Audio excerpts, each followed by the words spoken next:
Arsenal are able to pull off late drama at St. James's Park, coming from behind to beat Newcastle 2-1 with a 96-minute winner from Gabriel Magalhaes. As we all know, Liverpool had just lost away to Crystal Palace, so Arsenal, there was no excuses. They had to come into this game.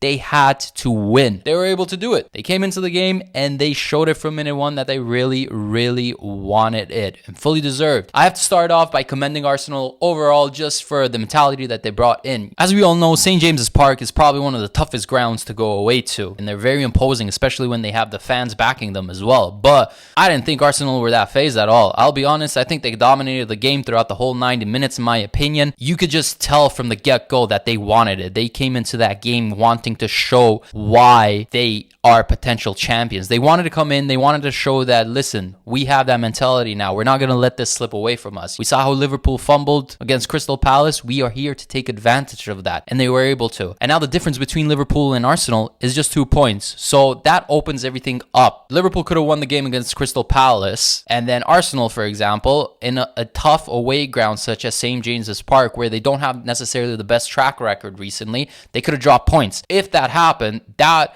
would have been honestly a big hit to Arsenal's title chances. I know it's only just early in, but if we're being honest here, if the gap was more than 5 points after this week, for example, Arsenal would have made it much more difficult than it needed to be for them throughout the season. But that wasn't the case. Arsenal were pushing and pushing and pushing, but Newcastle, as always, not an easy team to break down. Arsenal, honestly, the first half, they were very unlucky not to be up by at least 2 goals. The reason that this game wasn't an easier victory for Arsenal overall, because it could have happened much sooner into the game, is Nick Pope was on crack today. I don't know. He was jumping left, right, center, up, down, any way that you wanted it. And he was the difference in keeping Newcastle into the game, honestly. Like I said, first half, Arsenal had a few chances. Eze especially, he could have scored 1 or 2 goals. But Nick Pope, his heroics, he was the one that was able to keep them in the game. 14 minutes into the game, there is a big decision. There is a penalty decision. Gyokeres threw on goal, takes a touch. Nick Pope comes out.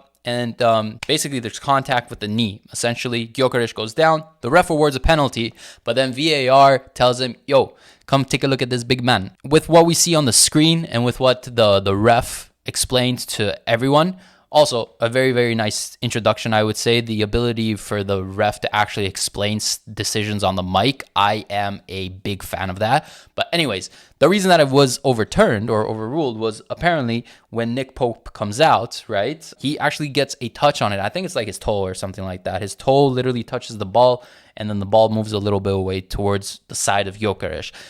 Listen, Gyokeres could potentially still get there, even though the ball is moving a little bit out of the way that he was initially running to, but it's a difficult one. It's a difficult one because, like, I can see it both ways. I can see, like, listen, he gets a touch, but there's still contact to it, and Gyokeres is through. Now, if I'm analyzing it in very much detail, I think it's the right decision in my opinion. He gets the touch, the ball deviates a little bit out of the way from Gyokeres as well, and in my opinion, the way that Gyokeres is making a run, it kind of seems that he is going for that contact. That's my opinion. But again, I would not want to be the referee in that situation because it's one of those, in my opinion, where it's like, it could go either way, man. It could go either way. Like, it's very difficult at that point. The thing that I will say, though, is VAR was introduced to overrule clear and obvious mistakes. The thing is, I think for a while now, that hasn't been the case. It hasn't been the case. You have VAR coming in from the most minimal things or situations where there is doubt, where there's not a clear image at certain times as well. So I can understand why Arsenal fans feel hard done by. You know, I would feel the same way probably. But again, like I said, there is a touch there. I think it is the right decision, but I wouldn't be opposed to him just sticking to his decision as well. So that's why it's like it's one of those cases. It's one of those cases where, luckily I'm not a referee because, yeah, it's a difficult one. Newcastle didn't do that much in my opinion. Up until then, I don't think that they deserved to be leading. But, you know, football is a funny game. You have Mosquera, who's been immense for Arsenal throughout the season so far. He makes a mistake with the pass back to David Raya. Eventually, that leads to a corner kick for Newcastle. And listen, Arsenal is probably the best set piece team in the world, but Newcastle's up there as well. And they proved it, right? Little 1-2 pass, Tonali crosses it in, and you have Woltemade, who's 6'6", I think, who jumps over Gabriel basically and heads it in. Now there is a slight push there, but let's be honest here. Gabriel's trying to milk that. Gabriel is trying to milk that. Like, yes, there is a little bit of a push, but it's very, very minimal, man. Like, we can't be calling those types of things in a contact sport at the end of the day. And especially Gabriel, bro. Like, Gabriel, I consider him one of the most physical players in the league. He knows himself that he went down too easy there, bro. Like, let's keep it a buck. After the goal, Arsenal continues to try and push and push and push, and I thought they did relatively well. I think second half Newcastle did better. I think they got themselves more into the game in the second half. There was a point in time where they had Arsenal squeezed back into their own box for a good amount of time, so I think Newcastle improved. But the funny thing is, the first half, they played worse. I don't think they deserved to lead, and obviously they were winning. Second half, I thought they did better, and yet they ended up losing the game. Now, how that happened is, I have to give credit to Arteta here. His subs were instrumental. He brings on Merino, and this guy's a super sub. He's able to score a header, obviously, as always. This guy's perfected that at that point.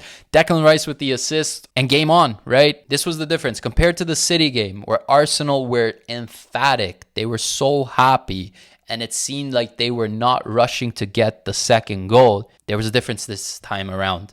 This time around, they got the goal in the 84th minute, and you could tell right away that they wanted to push for the second one.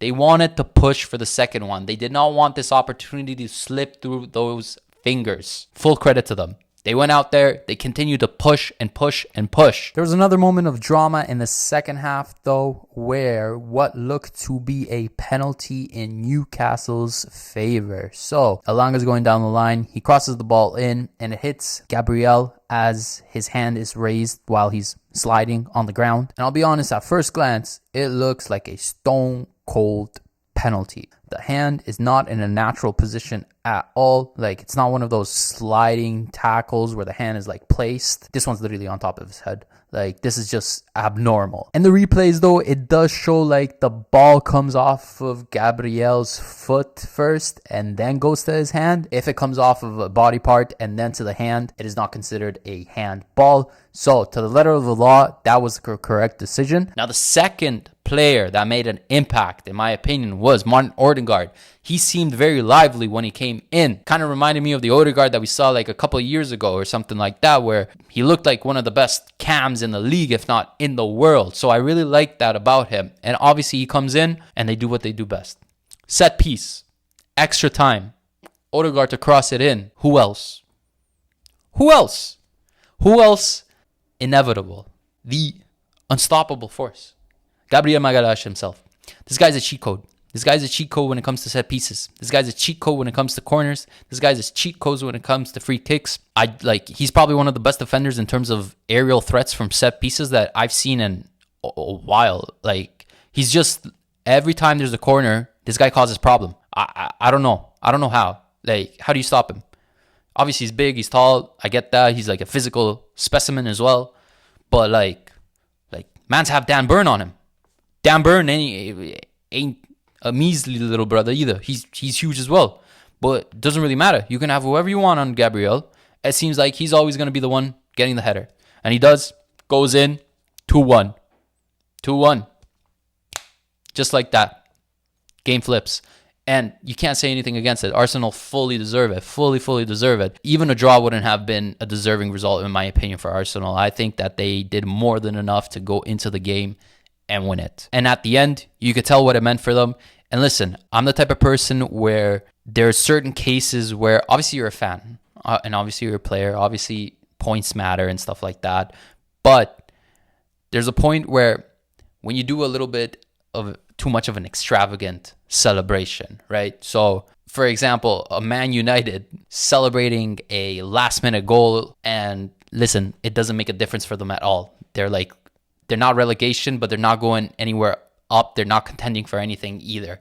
So those are the type of situations where it's like relax, big man. Like, there's not much to celebrate. And Arsenal tend to do that at certain cases where they celebrate certain results that don't have that big of an impact overall. That being said, today, fully deserved, man. Fully deserved. Like, you can't be saying, yo, why are they celebrating like that at full time? Because, like I said, they had the opportunity to close the gap to Liverpool, and they did, and they seized it. And this could be huge for them down the line for the title, right? They're still in it. They showed that they have that winning mentality compared to City last week, for example, because they wanted to push. And they played well. They had a very good game. You know, like, this was probably one of their best performances of the season so far, in my opinion, especially the first half. I really enjoyed the first half from Arsenal. So, full credit to them. A much-deserved dub in an away atmosphere that is very difficult, in an away stadium that is not the easiest. I can speak from experience as a Barca fan. Before I end the video, I just want to talk briefly on a couple of players that stood out to me. Obviously, so from Newcastle's point of view, I'm only going to talk about Nick Pope because that brother was insane. He was immense. Like I said, he's the reason that the game wasn't done and dusted earlier into even the first half, bro. So full credit to Nick Pope for actually being able to keep Arsenal at bay for that long, up until the 84th minute, right? So he was very, very close. Now, in terms of Arsenal, big fan of the double pivot that they had today. Zubimendi and Rice, I thought they were phenomenal today. In my opinion, they were the best players from Arsenal. Personally, that's just the way that I looked at it. They were able to progress the ball as much as they could. Defensive actions as well. There was one case where Declan Rice is tracking back. I forget who against. I think, I don't even remember who it was, but it was in the second half. He's like tracking back and, you know, impeccable. Him and Zubimendi, I thought, had outstanding games. And Eberechi Eze, I don't want to see this brother on the wing anymore. This guy is so good in cam. He should honestly start playing there every single game. I don't know what that means for Odegaard though, but in my opinion, Eberechi Eze was phenomenal, especially the first half. He was doing everything, bro. He was creating, he was passing, he was shooting. He was unfortunate to not have a goal as well because of Pope. I really enjoyed his performance today. But obviously, you know, the headline's probably going to be around Gabriel because he got the last minute winner. He had a solid game as well. A little bit of milk in it when it came to the woltemade push. But yeah, very entertaining game. Those are my opinions for Newcastle versus Arsenal. Let me know what you guys think in the comments down below. Did you enjoy the game? Did Arsenal deserve to win? And who do you think was man of the match in your opinion? If you enjoyed these videos, don't forget to like, share, and subscribe to support the channel. But until then, I will see you guys on the next episode. Take it easy.